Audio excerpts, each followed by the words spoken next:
जिल्हा परिषद सिंधुदुर्ग आयोजित वैभववाडी तालुका बाल कला क्रीडा व ज्ञानिमी होणार महोत्सव 2025 चे उद्घाटन पालकमंत्री नितेश राणे यांच्या मुख्य उपस्थितीत नाधवडे विद्या मंदिर येथे पार पडले।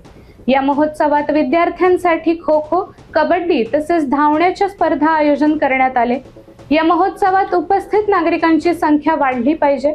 या महोत्सवाप्रमाणेच नवीन कार्यक्रमांचे आयोजन करा, आवश्यक तो निधी उपलब्ध करून देण्यात येईल असे आश्वासन पालकमंत्री नितेश राणे यांनी दिले। मी आमदार झाल्यापासून दरवर्षी नाही पण जास्तीत जास्त असे महोत्सव मी मुद्दामून येतो, लोकांशी संवाद साधायला भेटतो आणि त्याचबरोबर विद्यार्थ्यांचाही संवाद भेटतो।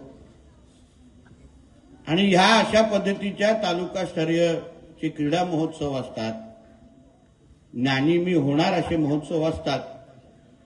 त्या महोत्सवाचा त्या गावामध्ये त्या तालुक्या स्तरावर एक वेगळं महत्व असतं आणि लोकांचा बघण्याचा दृष्टिकोन आणि अपेक्षाही वेगळ्या असतात।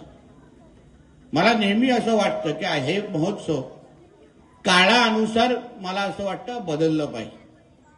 काळानुसार आपण खिशातला फोन नोकियापासून आपण आयफोनवर कसं आलोय, त्याच पद्धतीने शासकीय पातळीवर होणारे हे कार्यक्रम आणि ह्या कार्यक्रमामध्ये नेमकं आपल्याला आउटपुट काय मिळालंय, नेमकं विद्यार्थ्यांना ह्याच्यातून शिकायला काय मिळालंय, ह्याचाही अभ्यास आणि ह्याचाही एक रिपोर्ट व्हिडिओजी तुम्ही तुमच्या स्तरावर गोळा केलाच पाहिजे। गेल्या वर्षी मला आठवतं साठे साहेबांनी आता आठवण करून दिलं, आयनरी गावामध्ये हा महोत्सव गेल्याच वर्षी आयनरी गावामध्ये होता।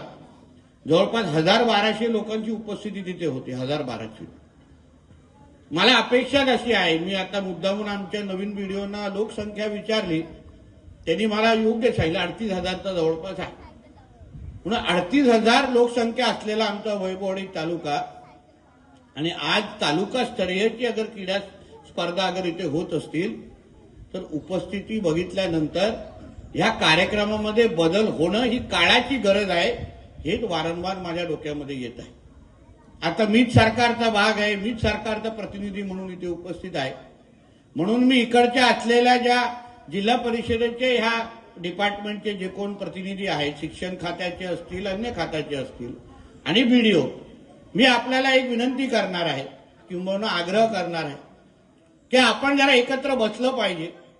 काळानुसार ह्या अशा पद्धतीचे कार्यक्रम विद्यार्थ्यांसाठी आपण कसे बदलू शकतो, त्यांना खऱ्या अर्थाने ह्या कार्यक्रमाचा उपयोग झाला पाहिजे।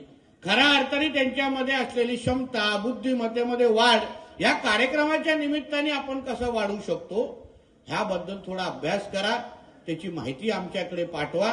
शासनाच्या माध्यमातून तुम्ही जो प्रस्ताव पाठवाल त्याला निश्चित पद्धतीने न्याय मिळवून देण्याची जबाबदारी ही माझी असेल।